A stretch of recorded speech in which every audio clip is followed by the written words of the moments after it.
Okay, we will just be going over navigating around a Salesforce record.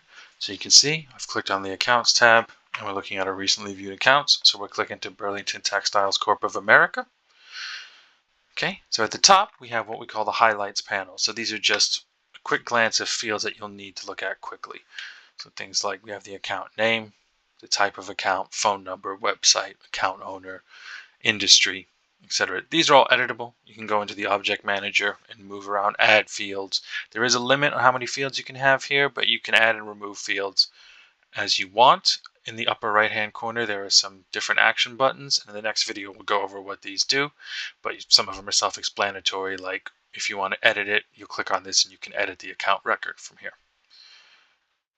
Down here we have the main section. So we have two tabs, related and details. We're going to click on details. So details are all the account fields that are available to you. Now you will only be able to see fields that you have access to, and some fields you may not be able to edit if you don't have edit access, but it's essentially all the information that you want, all the detailed information that you want on the account. Again, these fields can all be changed. You can add custom fields. You can go into the account in the object manager and change this whole layout if you want to move fields up, down, change sections, whatever.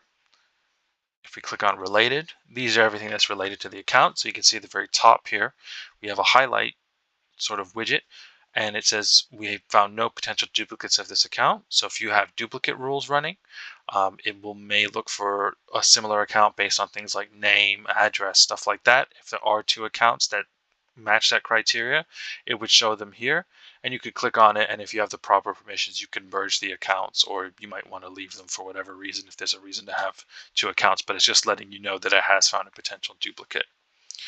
Here we have all the related contacts. So these are contacts that have this account listed as their primary account. We'd only have one for this account because it's a demo org, but this highlight panel will show 6. If there's more than 6, it will tell you what the number is here.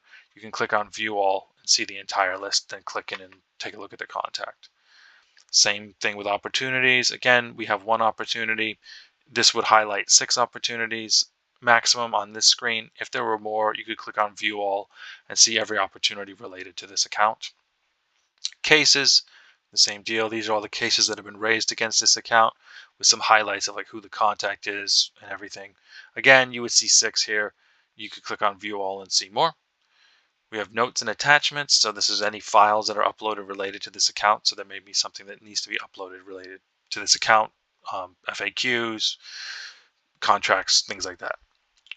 In the right hand, we have the activity panel, and this is where you can log things like a new task, a new event, log a call if you've done a call, and you can generate an email. And anything that's happened here will be listed.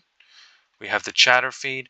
So as you can see, I've already posted in here about 6 minutes ago saying that I was testing the chatter feed, but you can add updates. You can add other users. So if I wanted to add myself, I think I should come up. And that just means anyone who's a user in the system, if you put something here, they'll get pinged on it. So you may want to ping someone and just say, can you check the address on this account? And I should get a notification saying someone has asked me, in this case myself, to check the address on this account. So there's a couple other things you can do here. You can add polls and questions and things like that. But any chatter that's related to this account will be posted here. So that's everything as far as basic navigation. In the next video, I will go over the actions in the highlight panel and what they are and how you can move those around.